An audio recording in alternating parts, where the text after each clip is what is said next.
In this video, we're going to compare the M4 MacBook Pro to the M4 Pro MacBook Pro. We're going to talk all the specs and performance you can expect out of both of these, as well as a ton of real-world tests to help you decide if you can get by with the M4 chip or if you need the M4 Pro. The first thing you need to know whenever you compare both of these is the M4 starts with just 16 gigabytes of RAM, and the M4 Pro goes all the way up to 24 gigabytes of RAM. Both of them do start with a 512 gigabyte SSD. The M4 has 10 cores, 4 of them are performance and 6 are efficiency cores. The M4 Pro has 2 different models you can get. I have the 12-core version. It has 8 performance and 4 efficiency cores. This just means that the M4 Pro is going to handle multi-core processes about 51% faster. And then you get 10 GPU cores with the M4 base model, and with the M4 Pro you go all the way up to 20 GPU cores, which gives you double the graphics processing power. This means that the M4 is going to be a great single-core chip that will handle your day-to-day tasks with ease. But the greater GPU and performance cores of the M4 Pro is going to make it a better option if you're a creative professional, which is really kind of why you go for the MacBook Pro over something like the MacBook Air anyways. Geekbench is kind of the standard for comparing single core and multi-core performance,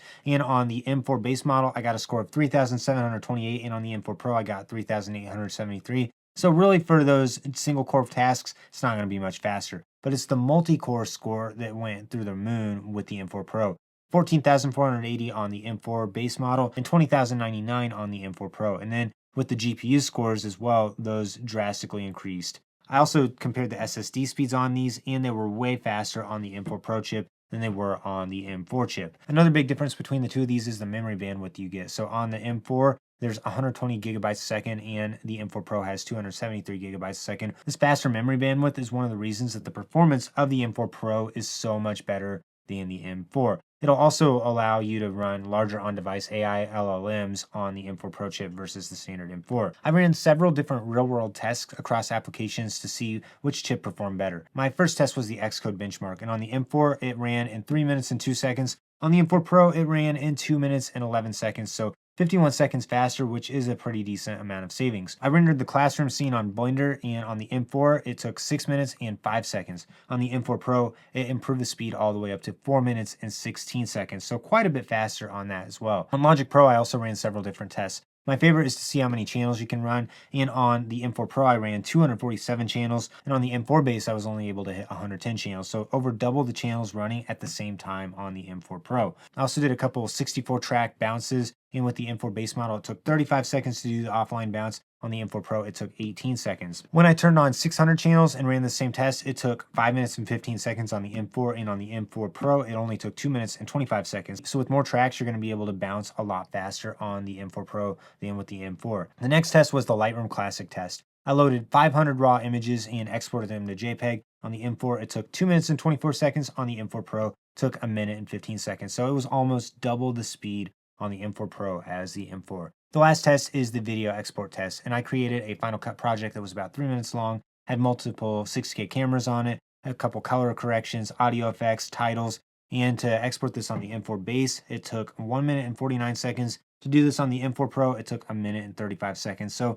really not much faster to use the M4 Pro than the M4 base on Final Cut Pro. And also skimming across timelines and running all other tasks like that in the video editing software felt pretty much identical on them. There's a couple of hardware differences between the two of these. Both of them do have a fan, although the M4 Pro actually has 2 fans. The standard M4 only has 1, so this is going to do a better job at keeping the M4 Pro chip cool than the standard M4. Also, another big difference is the ports all look identical. They both have a MagSafe port, 2 Thunderbolt ports on the left side, 1 on the right side, and the SD card slot and the headphone jack. But on the M4 Pro, they're Thunderbolt 5 ports, and on the M4, they're Thunderbolt 4 ports. Thunderbolt 5 allows for up to 80 gigabits a second of data at its base rate, and it boosts all the way up to 120 gigabits a second of data whenever you're using external displays, which is handy to have if you're going to use this with studio displays and you still want to have other fast peripherals plugged in at the same time. Both of these do only support up to 2 external displays. If you get the M4 Max MacBook Pro, you are able to support even more external displays. So now that we've compared the hardware and software between these, which one should you buy?